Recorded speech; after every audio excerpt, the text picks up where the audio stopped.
లేదు. ఫస్ట్ అది గ్రహించండి. అందులో మీలాంటి వాళ్ళ మీద ట్యాప్ చేయించాల్సిన అవసరం అంతకు మాకు లేదు. పూటకో పార్టీ మార్చి 4 ఎలక్షన్లకు 4 పార్టీలు మార్చిన మీ పైన ఫోన్ ట్యాపింగ్ పెడితే మాకు వచ్చేది ఏముందని నేను ప్రశ్నిస్తున్నాను. ఇదంతా కూడా ఏంటంటే మీకు మీరు పబ్లిసిటీ చేసుకుంటానికి కోసం ఆడుతున్నటువంటి ఒక పెద్ద డ్రామా. పబ్లిక్లో కనబడటానికి ఏమి లేవు కాబట్టి ఒక ఫోన్ ట్యాపింగ్ అనే ఒక కొత్త క్రియేట్ చేసుకొని మీకు మీరు పబ్లిక్లో కనబడాలి, కేసీఆర్ తిట్టాలనే ఉద్దేశంతో సెల్ఫ్ మేడ్ ప్రొపగండా చేసుకుంటున్నారు మీరు కాంగ్రెస్ పార్టీ నాయకులు. అతి తక్కువ కాలంలోనే ఈ ప్రాంతానికి సంబంధించిన ఎమ్మెల్యే కవంపల్లి సత్యనారాయణ గారు మీరు అన్ని అరాచకాలకు పాల్పడుతున్నారు.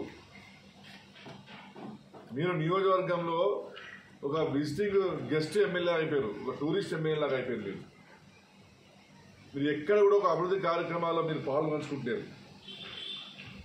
ఇవాళ ఈ ప్రాంతానికి సంబంధించిన రైతులు వడ్లు కొనుగోలు కేంద్రాల దగ్గర కానివ్వండి, నాణ్యమైన విద్యుత్ సరఫరా ఇవ్వడంలో కానివ్వండి, 6 గ్యారెంటీ అమల్లో కానివ్వండి, రైతులకు విత్తనాల సరఫరాలో కానివ్వండి, ఏ అంశాలపైన కూడా మీరు ఎక్కడ కనబడతలేరు. మీ పార్టీ, మీ ముఖ్యమంత్రి గారు ఈ అంశాలపైన ఘోరంగా విఫలమైంది. కాబట్టి మొన్న జరిగినటువంటి కేసీఆర్ బస్ యాత్రలు సక్సెస్ అయినాయి, మీ రేవంత్ రెడ్డి గారి అబద్ధాల యాత్రలు ఫెయిల్ అయినాయి. ప్రభుత్వం పోయినప్పుడు కూడా కేసీఆర్ గారి పట్ల తెలంగాణలో తీవ్రమైనటువంటి ప్రేమ, అనురాగం, గౌరవం ఉన్నది. కాబట్టి మరొకసారి కేసీఆర్ గారిని టార్గెట్ చేయాలి, ఇటు బీఆర్ఎస్ పార్టీని నాశనం చేయాలని ఒక దురుద్దేశంతో మీరు ఈ ఫోన్ ట్యాపింగ్ కేసుని మీరు ముందుకు పడుతుంది. నేను అడుగుతాం కవంపల్లి సత్యనారాయణ గారు,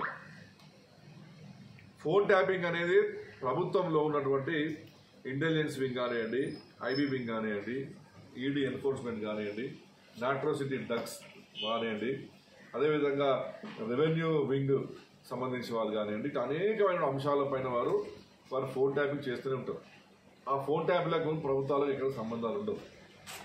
ఎక్కడ అనైతికమైనటువంటి కార్యక్రమాలు జరుగుతున్నాయని తెలిస్తే నేను చెప్పిన 8 వింగులు వాళ్ళు ఫోన్ ట్యాప్ చేసుకుంటారు. గతంలో కూడా ఇటువంటి ఫోన్ ట్యాపింగ్స్ జరిగిన చరిత్ర మన దేశంలో ఎన్నోసార్లు ఉన్నాయి. కానీ ఇవాళ విచిత్రం ఏంటంటే 4 నెలల కింద అరెస్ట్ అయినటువంటి ప్రణీత్రావు కానివ్వండి, భుజంగరావు కానివ్వండి, వాళ్ళ మీద ఎటువంటి స్టేట్మెంట్ తీసుకోకుండా, వారు నిజాలు చెప్తే నమ్మకుండా వారి కస్టడీలో పెట్టుకొని బలవంతంగా ఇప్పుడు ఈ నాయకుల పేర్లు మీ రేవంత్ రెడ్డి గారు, మీ కంపెనీయే వీళ్ళ పేర్లు అన్నీ కూడా కావాలని చెప్పి పబ్లిక్ తీసుకొస్తుంది. ఎటువంటి ఆధారాలు లేకుండా మీరు చేస్తున్నటువంటి అభియోగాలు ఇవి. తెలంగాణ ప్రభుత్వము కేసీఆర్ గారు ఉన్నప్పుడు రెడ్ హ్యాండెడ్గా రేవంత్ రెడ్డి గారిని పట్టుకున్నాం మీరు. సో ఆల్రెడీ జైలు వేయచ్చుగా రేవంత్ రెడ్డి.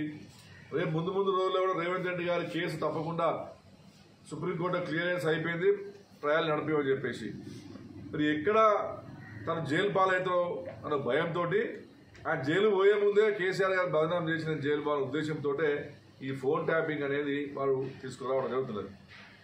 ఇవాళ మన వరంగల్లో రేవూరి ప్రకాష్ రెడ్డి గారు వర్సెస్ మన అక్కడ ఉన్న మంత్రి గారు, ఇద్దరి మధ్యలో సంభాషణ జరిగింది. కొండ సురేఖ వర్సెస్ రేవూరి ప్రకాష్ రెడ్డి గారు. ఇద్దరు కూడా వారి నియోజకవర్గాల మీద పెద్దలను చెలాయించుకుంటా కనీసం 5 నిమిషాలు ఇద్దరు ఒకరి మీద ఒకరు దూషించుకున్నారు. మరి అది టేప్ రికార్డ్ అయింది కదా. అది మరి దాన్ని ఆ రికార్డ్ని ఎవరు లీక్ బయట చేసారు? రేవంత్ రెడ్డి గారు చేశారు మరి అది.